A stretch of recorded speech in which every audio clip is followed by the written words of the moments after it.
I think there was a couple times where it wasn't quite clear like where I wanted them to do, like playing on the downbeat and I catch it a little bit. But Well, some of it was really good. Now, when you first started, you started in this position. So we have this kind of thing going on. So let's go ahead and set up. And now lift your head a little bit. Now breathe through your mouth. Now, those couple little things there are huge. And so we've got to get this arm extended. Because what happens is, when your arm is here, you're getting a lot of vertical motion in your pattern that I don't know if you intend to do. I don't know that it fits the style. But it has to do with the fact that we activated a hinge that we don't need to activate. Kick this out, and then we minimize the motion of that, and then we're able to stay a little more horizontal on that plane. Okay? The other thing is when we breathe, if we go, it's really not very clear what you want if you don't breathe with them. So you're going to have to breathe through your lips to do that. Okay? So those are a couple little things. Now, technically speaking, these fermatas, what's the rule on a release for a fermata? what goes up comes from Well, small release and then a bigger prep. Right now your releases are really large, and so sometimes we're not sure if you're going to release or if you're actually going on. So it's a little unclear because there's not a release point and then a reactivation of the prep. Okay? So let's start. Why don't we do right here at the beginning again? Let's see if we can clear some of that up. Okay? Think about what you're going to do, just the first 4 bars.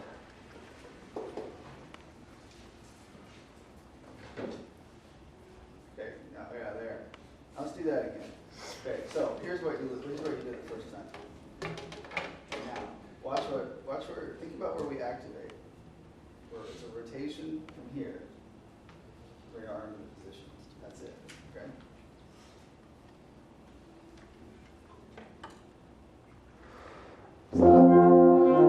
Okay, if he doesn't breathe through his mouth, don't play.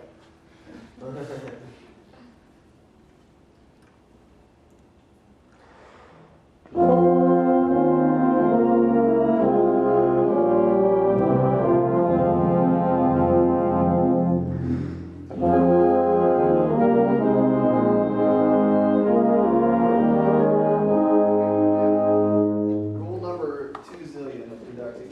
We don't conduct rhythm. Okay, so I know you hear dee da dee. Okay, well the reason I'm saying this is because sometimes it becomes, this is something we have to transfer.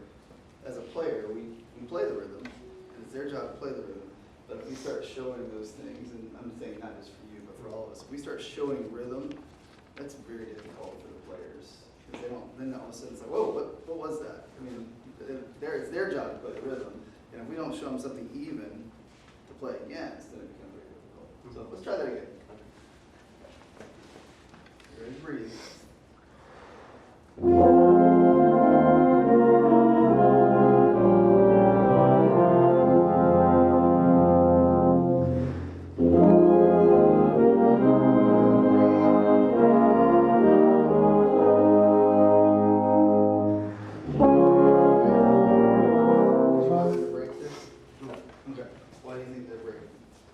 because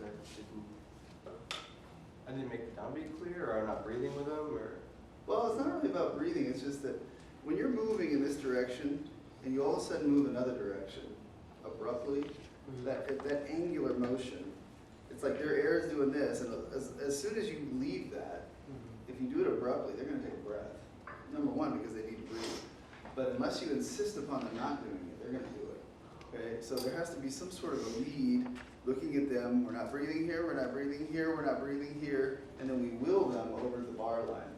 Okay, we can't go, here's the downbeat, because they're going to breathe every time.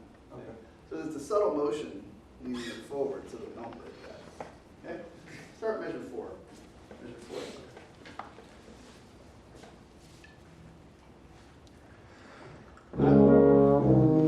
Breathe.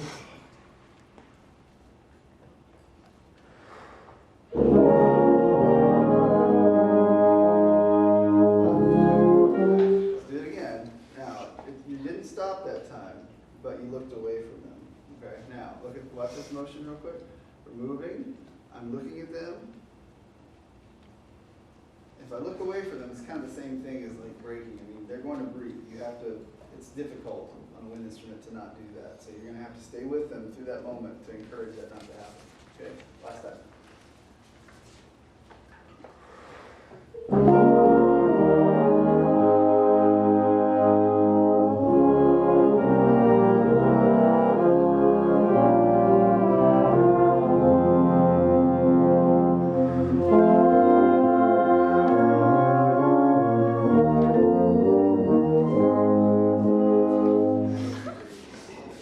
Now, these are just what I'm picking on here are these little habits. Now, when you practice, did you practice sitting down at all? Never? Okay, good. So make sure you don't, because what's happening here is sometimes when we sit down and just kind of do this with the score, we develop this hinge. So make sure that you're practicing doing it this way all the time. And if you get tired or you need to just stop for a second and do it again. But we want to get in the habit then. The other thing is get in the habit of looking at them. And you have to practice doing that, like hearing the music in your head and glancing down and then actually looking away from it so that when you get on the podium, you're able to do that too, okay? All right, a couple of these things too. I want you to watch in the video. As we're moving, there's a lot of, it's moving and then it kind of loosens up around the ictus a little bit. I wonder if we could find a way to keep that motion from changing speed in that way. Okay, I think you're going to hear a difference in the sound when you do that.